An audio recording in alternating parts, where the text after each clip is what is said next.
बिटिआरनि एसपीडी फान्डनि गेजेरजों ना फालांगिफोरनो साइकेल आरो आइस बक्स राननानै होदों। दिनै बिटिआर सरकारनि ना फिसिग्रा बिफाननि मावफुं सोद्रोमा राकेश ब्रह्मआ बिटिआर ओनसोलाव ना फालांगि खालामनानै जाग्रा फालांगिरिफोरनो साइकेल आरो आइस बक्सखौ राननानै होयो।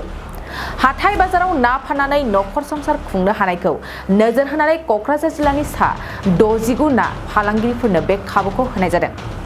बे हाबाफारियावनो एमएलए लरेन्स इस्लारिया बाहागो लानानै ना फालांगिफोरनो साइकेल आरो आइस बक्सखौ राननानै होयो।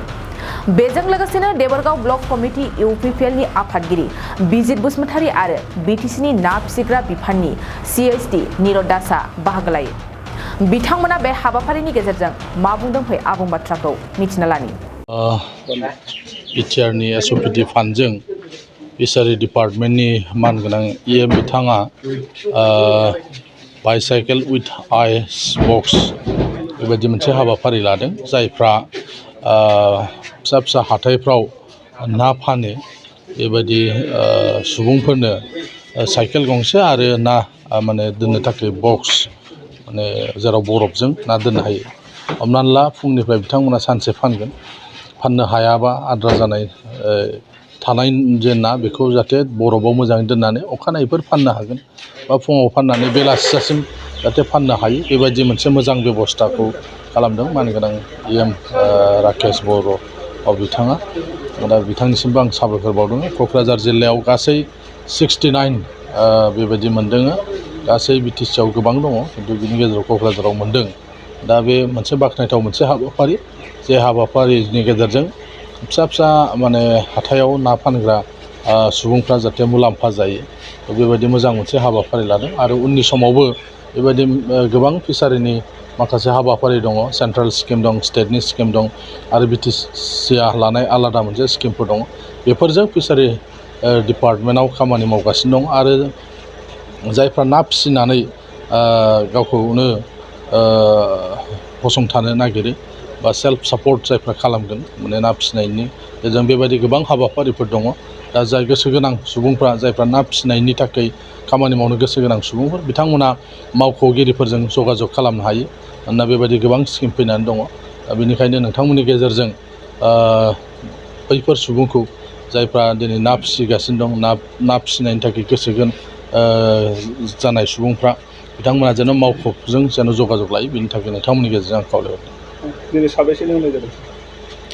बावहाय क'क्राझार डिस्ट्रिक्ट हिसाबै 69 सुबुंफोरनो होनाय जादों। माखासेया फैयाखै, 15 जन दायो सेरेमनियेल डिस्ट्रिबिउसन होनाय जाबाय।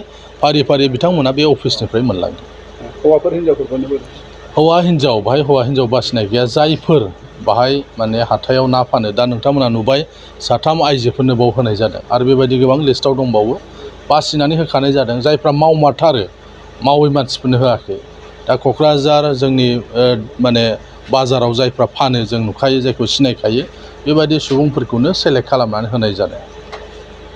আমাৰ বিটিচিৰ মাননীয় প্ৰমোদ বড়ো নেতৃত্বাধীন চৰকাৰৰ অধীনত তথা আমাৰ মাননীয় ইএম ৰাকেশ ব্ৰহ্ম ছাৰৰ পৰিকল্পনাত আমাৰ যিসকল মাছ বেপাৰী আছে বিটিচি অঞ্চলত গোটেইকেইখন 4খন ডিষ্ট্ৰিক্টতে আমি বাইচাইকেল উইথ আইচ বক্স বেপাৰীসকলৰ সুবিধা হোৱাকৈ, মাছ বেপাৰীসকলৰ সুবিধা হোৱাকৈ তেওঁলোকক আমি বাইচাইকেল আৰু আইচ বক্স প্ৰদান কৰিছোঁ।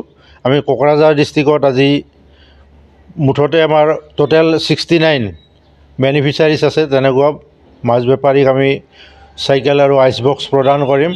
আজি আনুষ্ঠানিকভাৱে কোকৰাঝাৰ পূব বিধানসভা সমষ্টিৰ মাননীয় বিধায়ক শ্ৰীযুত লৰেন্স ইছলাৰী ডাঙৰীয়াৰ দ্বাৰাই আমি আনুষ্ঠানিকভাৱে এই বিতৰণ কাৰ্যসূচীৰ উদ্বোধন কৰিলোঁ।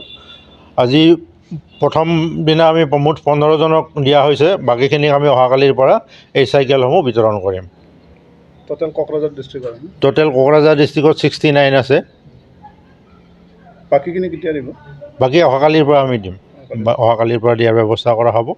আৰু এতিয়া যিহেতু মানুহখিনি গোটেইখিনিক আমি খবৰ দিছিলোঁ, তাৰে ভিতৰত 15 জন আহিছে। খুব সম্ভৱ কালি পৰহি তেওঁলোক আহিব, আহিলে আমি সেইমতে দিয়াৰ ব্যৱস্থা কৰিম।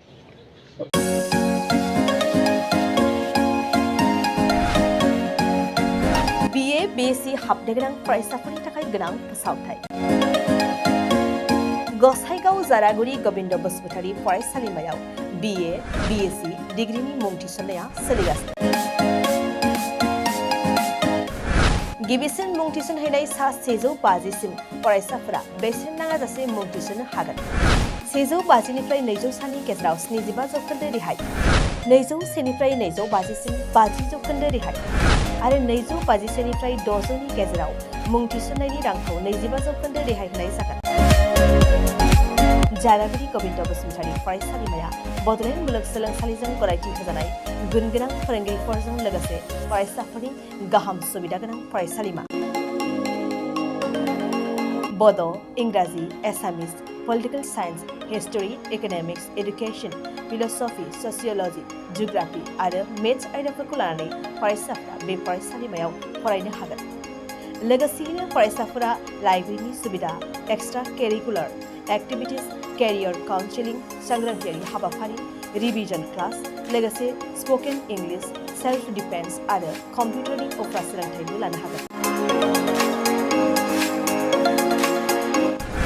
गोनो गोथो मोनदोंब्ला दानो 9706680878 70022271929 आरो 7002131754 जानबुं अनजिमायाव जगाजग खालाम।